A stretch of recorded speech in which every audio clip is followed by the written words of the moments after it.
You got the news from Schefter? What's that? Let me say the news from Schefter. He says they're currently, Stefanski is expected to speak with the Falcons, the Giants, and the Titans about their head coaching vacancies. That's what he says. The Falcons, the Giants, and the Titans. Raiders are just so dysfunctional they haven't gotten their ducks in a row yet.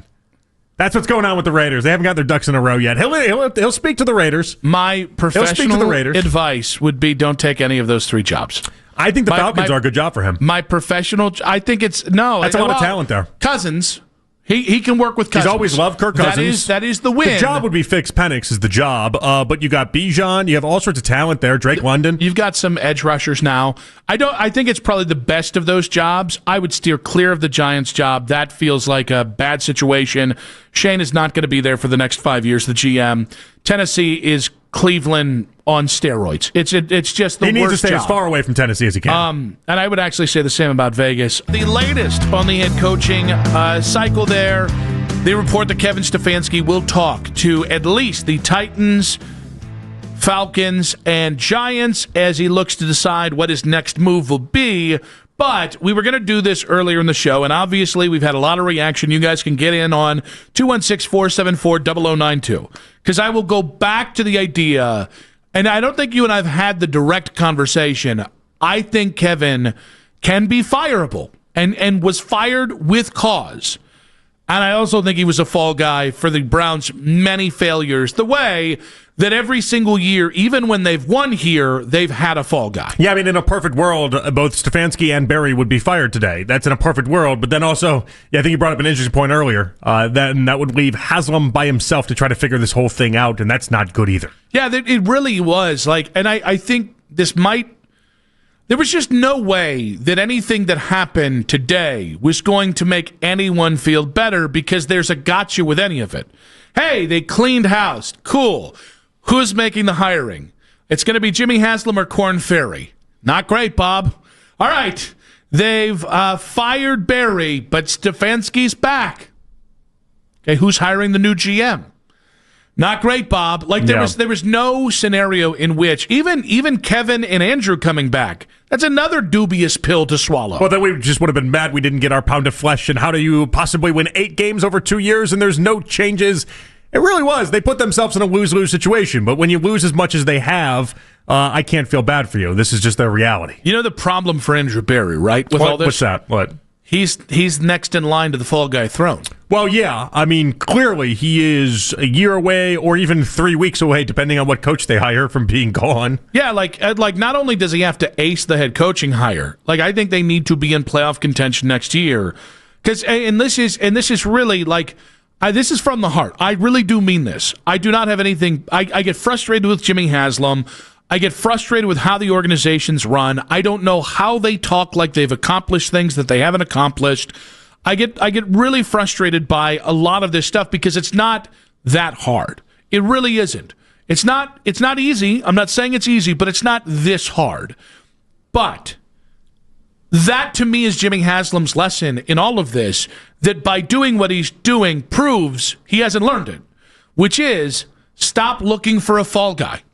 When you're 11-6 and you just made the playoffs, no matter if it was with or without Deshaun Watson, take the win. When you have one bad year with a young quarterback, you might have to prolong the contract decision, which might get ugly, might get uncomfortable. In the end, as we've seen with everything, money solves everything down the line at some point. The decision will out itself if you're just patient enough.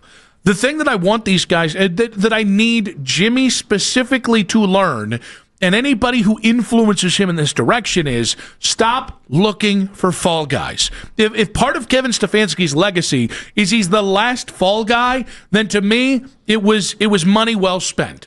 The problem is, and this is where I get ultimately frustrated thinking about the road ahead, is I think you, me, and everybody out here knows this won't be the last fall guy. That unless everything goes perfectly and you're winning Super Bowls every year, Jimmy's always going to be looking for that guy.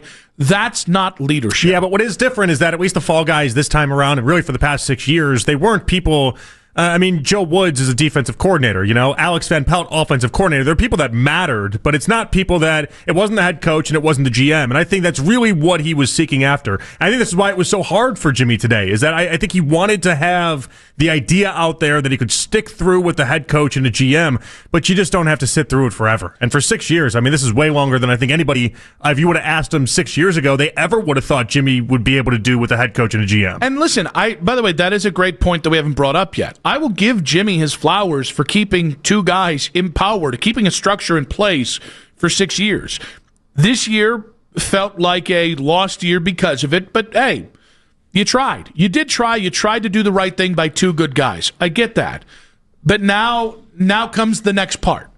And that probably requires having somebody in the organization that doesn't just go, yes, Jimmy. Mm-hmm. That probably requires a real leader of men, and I've seen them. I've seen guys who will just tell you the stone cold truth to your face. If you want to be a good NFL owner, if you want to win, because I think that's what's interesting.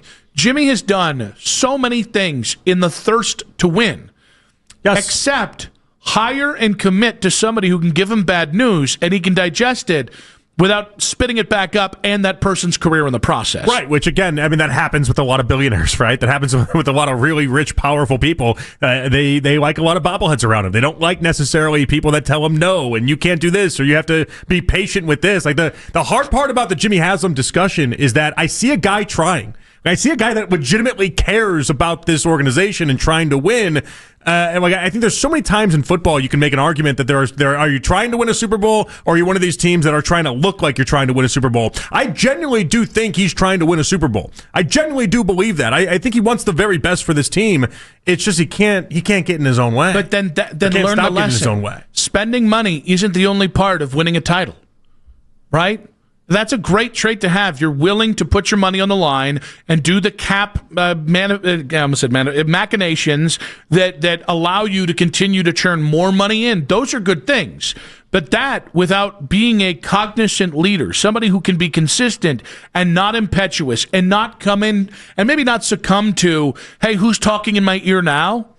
That matters. That matters as much as the money. They've never looked better when he just stepped away for a little bit. When he was doing the Columbus Crew, when he was buying the Bucks, when he was doing all these other things, they never looked better. And I don't know at that time if he still had his Monday and Friday meetings with Stefanski, but as far as I know, those started very recently and have not been going on for the whole 6-year stretch. Like, when he was away, that was the best this team ever looked. I really don't think it's an accident that those two things coincided. I thought this with a few different owners across different sports. I think about this with Dolan in New York, for instance, when he was off doing the Sphere in Las Vegas and all these other things. Nick started to look competent. Then all of a sudden he's back, and it's like, oh no, they have problems again. Like, this is... You can only go to so many Dead and Company shows. Well, now they got the Wizard of Oz out there. It's on track to sell like $2 billion worth of tickets or something insane. You want to impress me, Sphere? Make it a real tornado. But he was a real one? Yeah. You're going to manufacture a tornado? What do you do?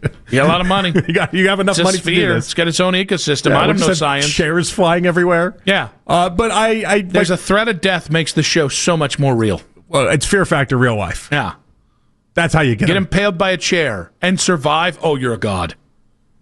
Or just an idiot. I really took us into the wrong direction. Or just an idiot. No, that's fine. But like some owners, though, this is how this works. Some owners go away. When they do, it looks good. And in the time we've seen Haslam go away for a brief period of time, it's actually the best the Browns have looked since he's owned the team. And so I just don't think that's an accident. But I do see somebody trying, and I do see somebody that is in a painstaking way trying his best to get this right and just keep stepping on the rake. 216-474-0092. Was Kevin Stefanski the scapegoat? And we say that because I really want to make this painfully clear. You can be the scapegoat and still it be justifiable that you got fired.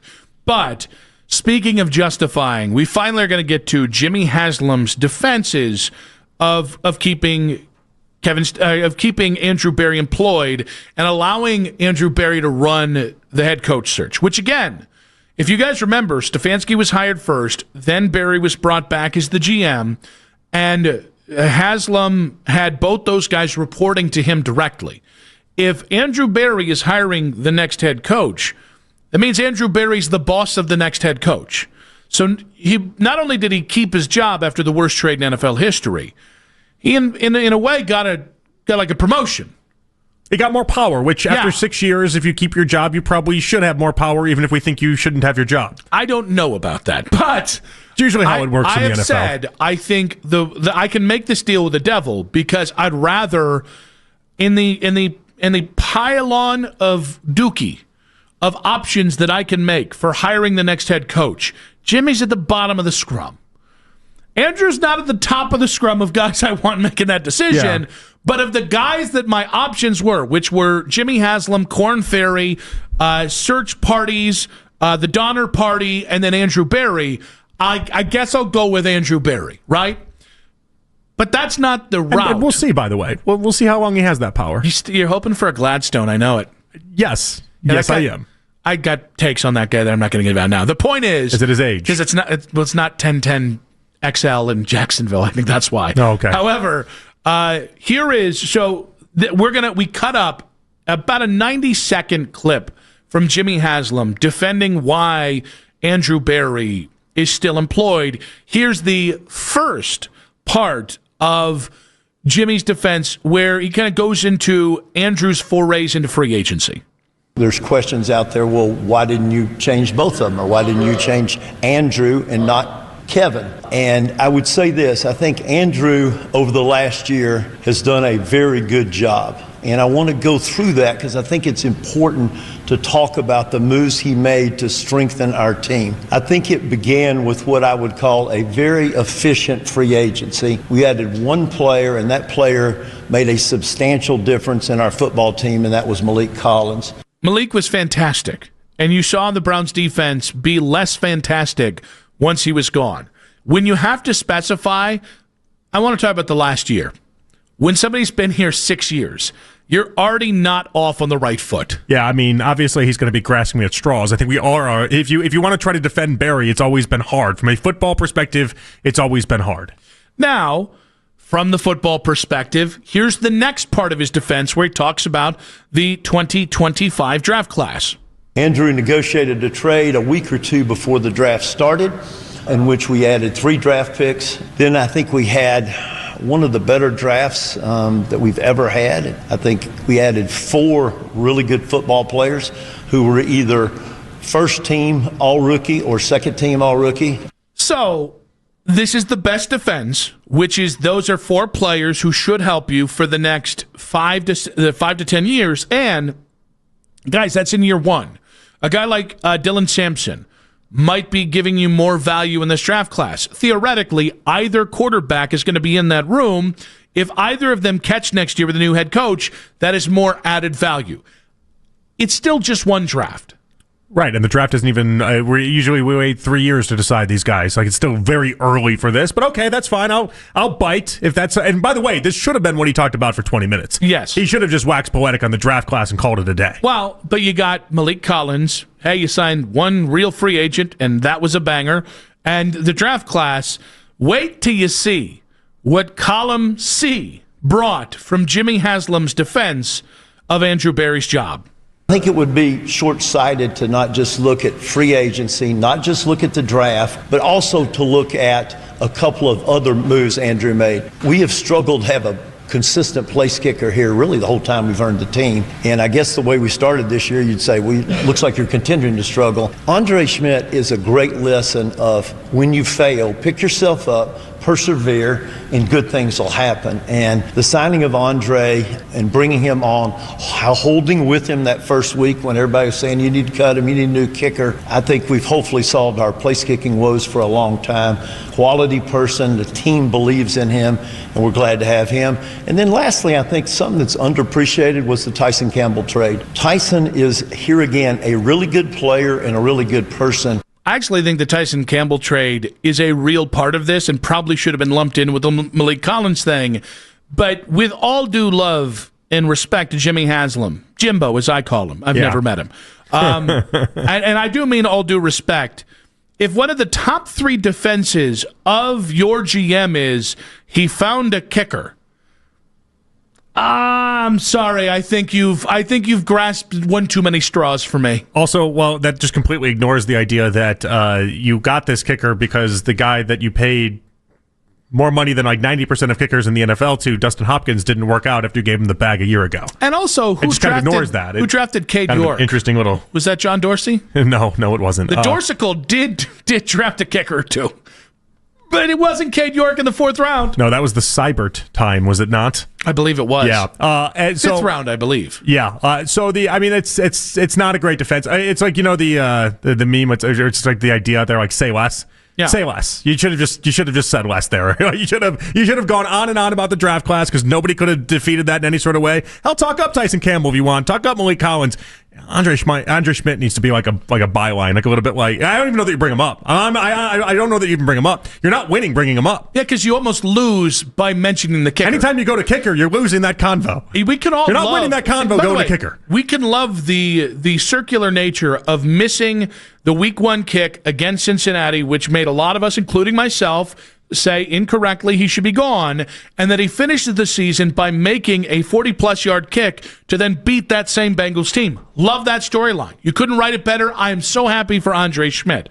I'm also not calling my friends and being like, we got to keep Barry because the Schmidt guy. Yeah, it's just a really dumb explanation. But that's why I think the Gladstone play is in play. Only because when you have that type of defense, Nick, that type of defense doesn't scream, I'm committed to this guy more than I'm committed to. If we land the greatest head coach in the world and his condition is Andrew Berry's out on his ass, I'm going to tell that guy no. That audio tells you in many ways. If you're a head coach out there, let's talk turkey. We can bargain when it comes to what Barry's responsibilities are here or whether or not he's even here anymore.